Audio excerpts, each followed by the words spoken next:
Hey y'all, what's up?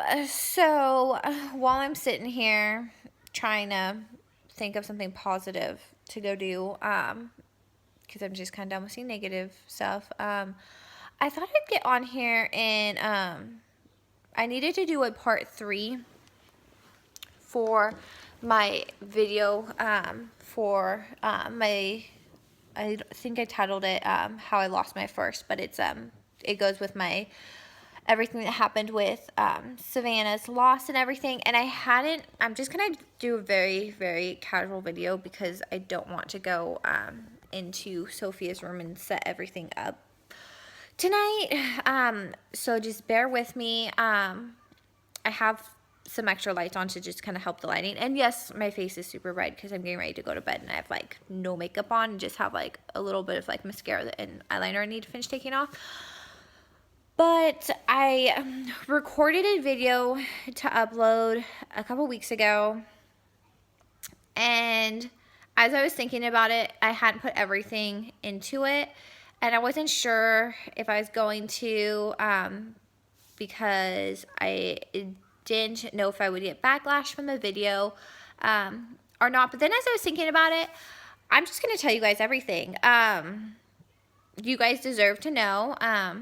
Those of you on my Facebook and probably some of you on Instagram that will see this will already know maybe what this video will be about, but I just need to get everything out there. Like, I don't care to hide anything. Like, I have nothing to hide.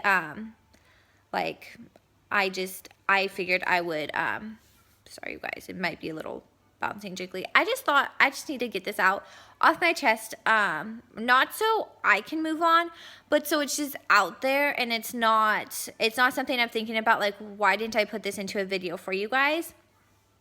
So to add on to my loss with Savannah, I'm actually gonna grab, hold on you guys, I am going to go out to no, I'll actually just use this right here. I'll use this. I just need something to drink real quick. So I just wanted to add to my my videos everything that went on, just because I have nothing to hide, and if people don't like this, I'm sorry, but the truth just needs to be told. So, oh, excuse me. So, I'm also suffering, I think, from allergies. So, like, my nose is all stuffy and stuff. But anyway, so to go back to everything that happened with Savannah. So, we had set her funeral for, like, I think it was barely, like, a week after she was born. And it was, like, 2 reasons. It was one, I just wanted to get it done and over with so I could start the healing process of everything I was going to have to go through. But the second thing was my grandma was actually flying out I think it was that Sunday or Monday, and I did not want to prolong a funeral. I just, I needed it out of my way so for my, like, just myself, I could start to go through more of the grieving process and just like start it and stuff. And so there was that. So after her funeral, the lady who took the pictures for us, she was a friend of my ex's mom, and I think my ex's mom and my mom, they went to high school together, so they knew of this lady. So she took the pictures for us, and they were supposed to be sent to my ex's phone on his email.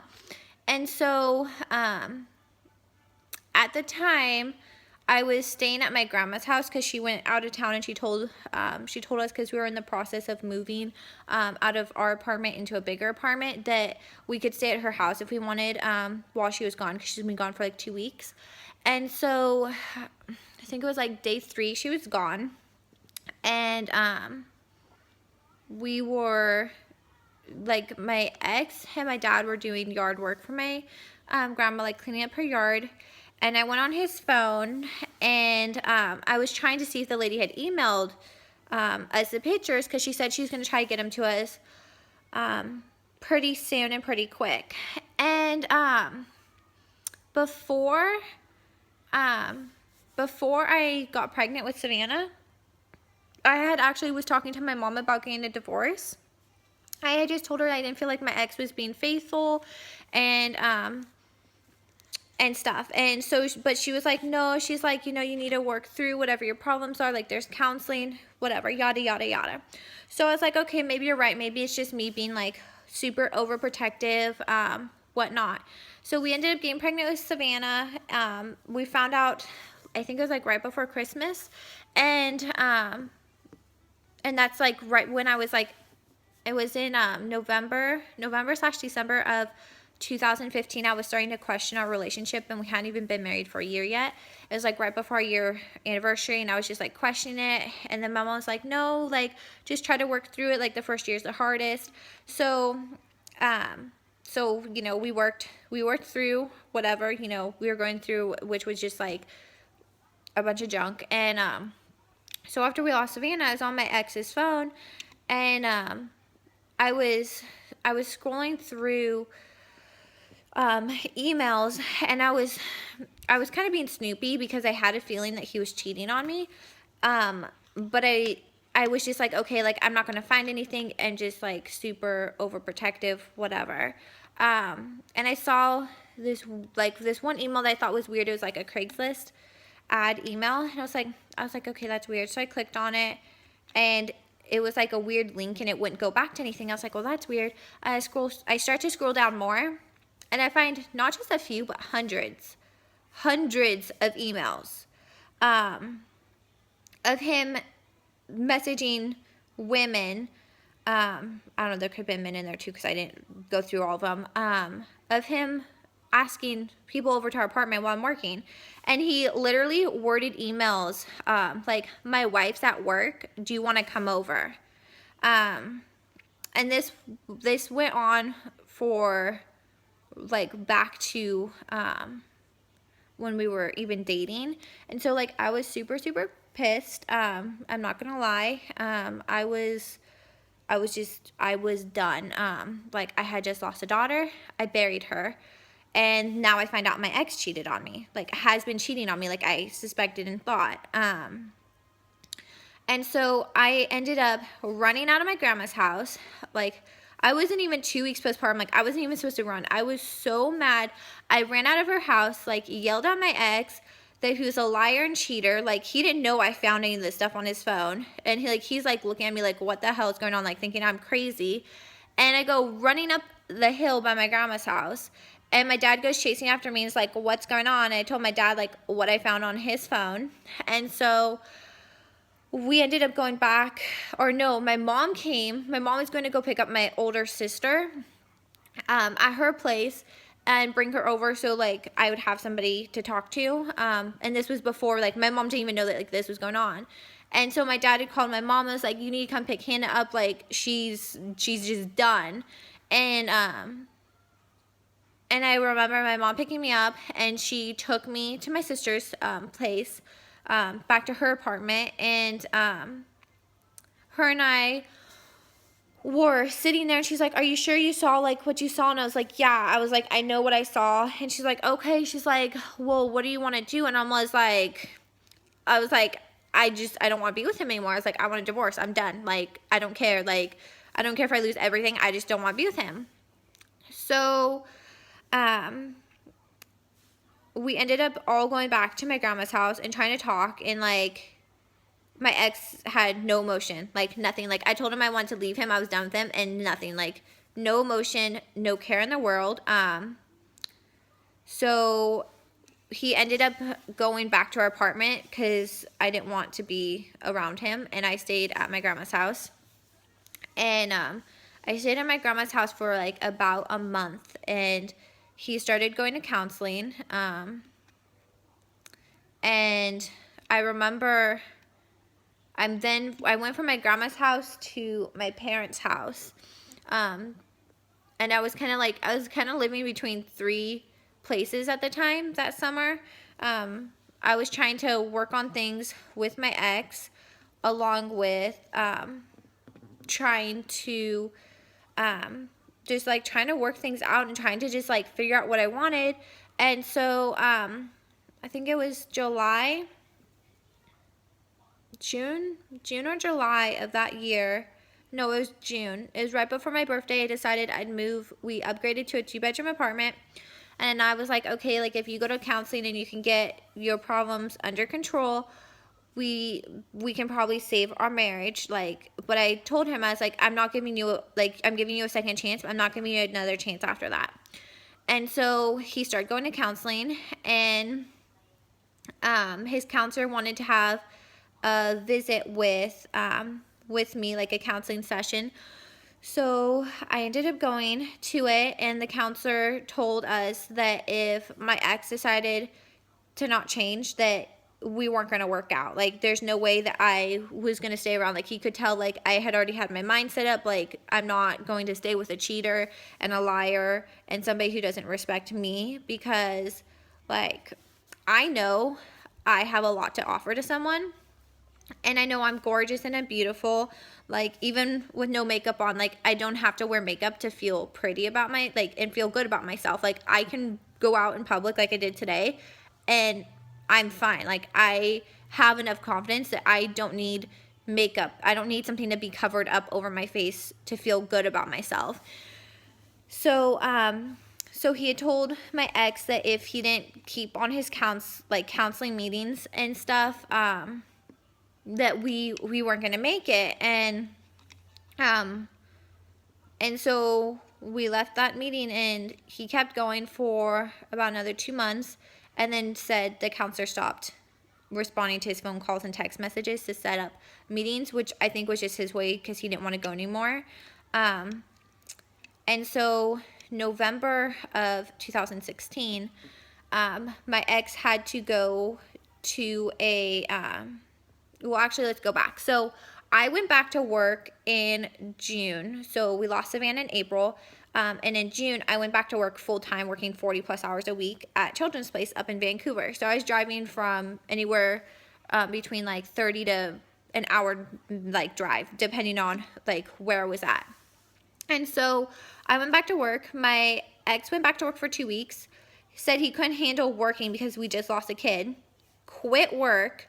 Granted, we had money at the time, so it wasn't an issue, but he decided he wanted to try to get on at the funeral home and like take this test, and it took him, I think, like 12 times to test to pass. And finally, when he passed, he went to work in October. So he pretty much had the whole summer off while I was working the whole summer.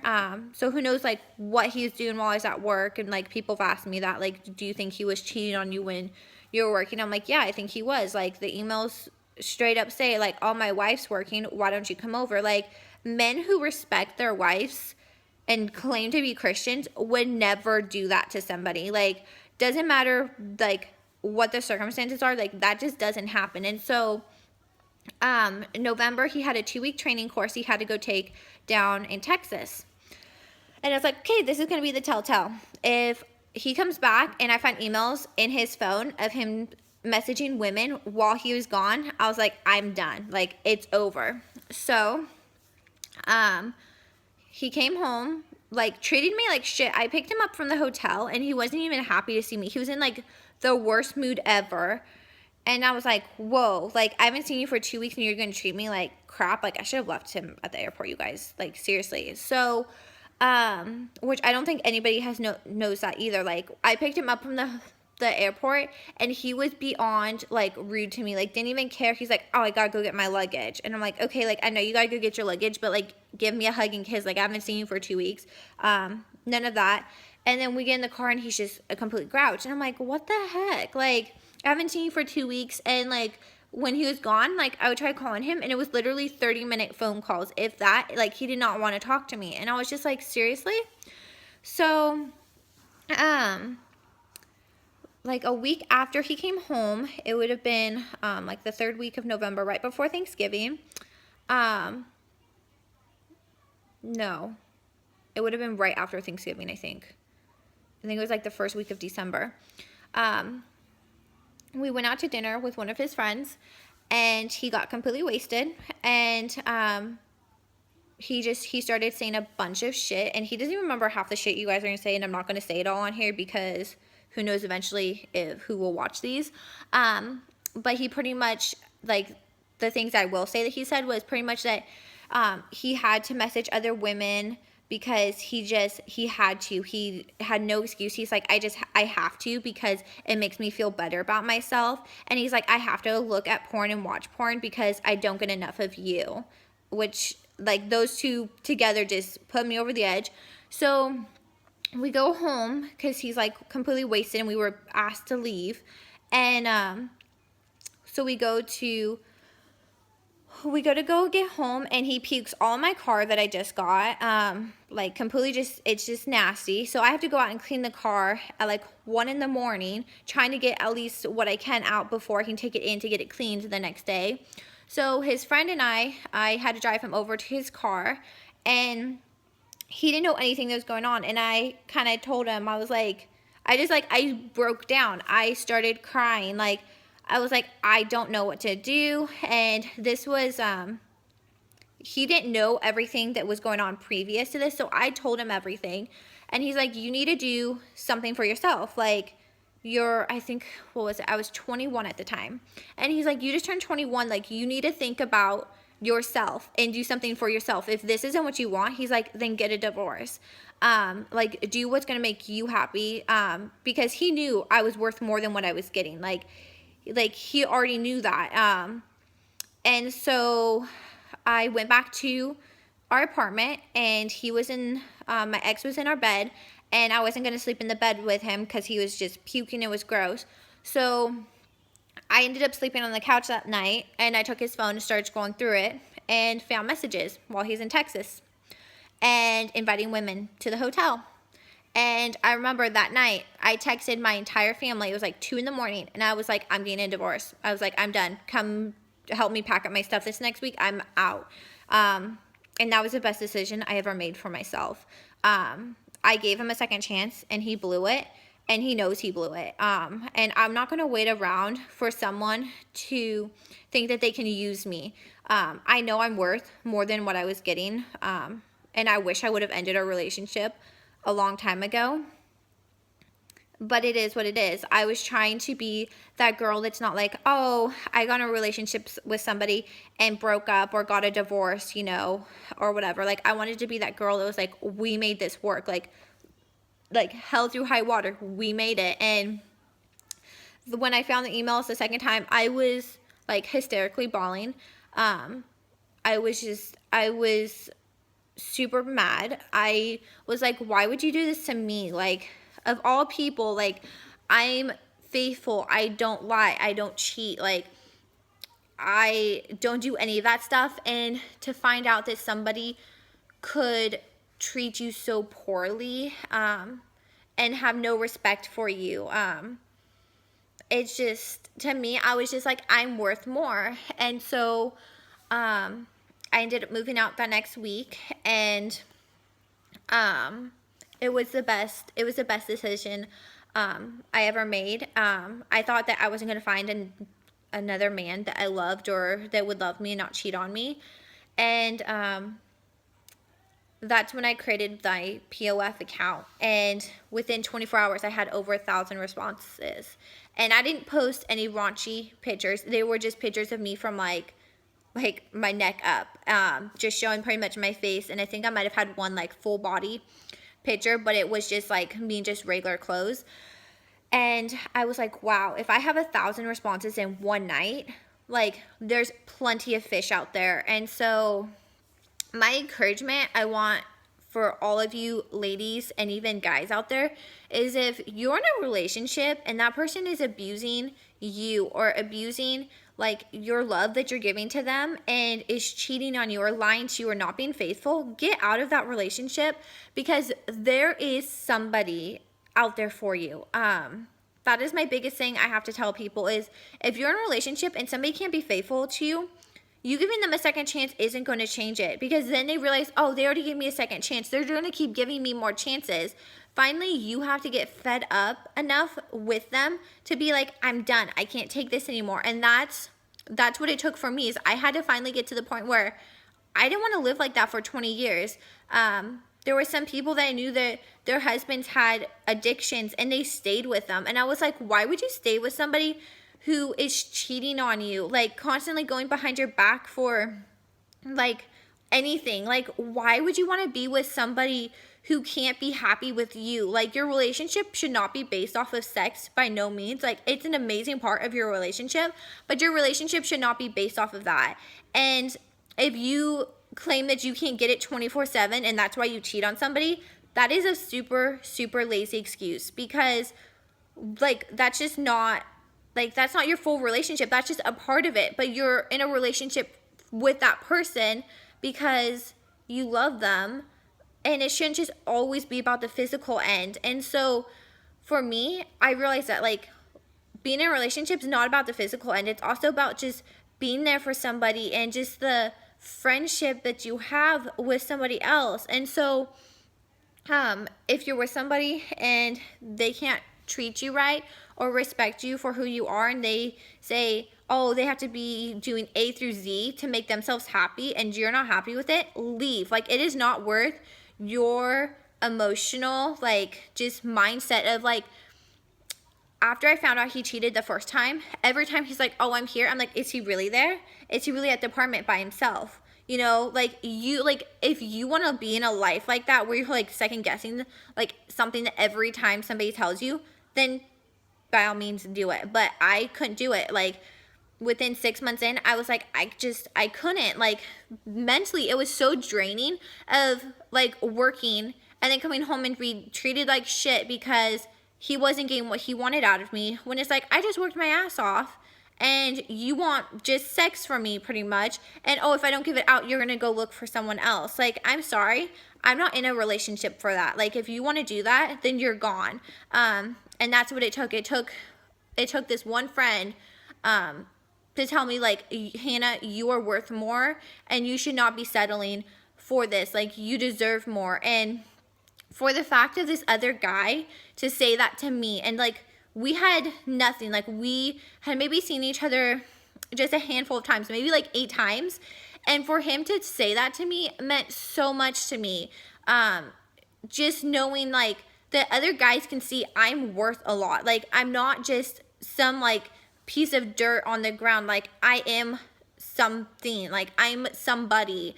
And so that's kind of all I have for you guys. I just needed to get this out there. I don't care if my ex sees this or his family sees this.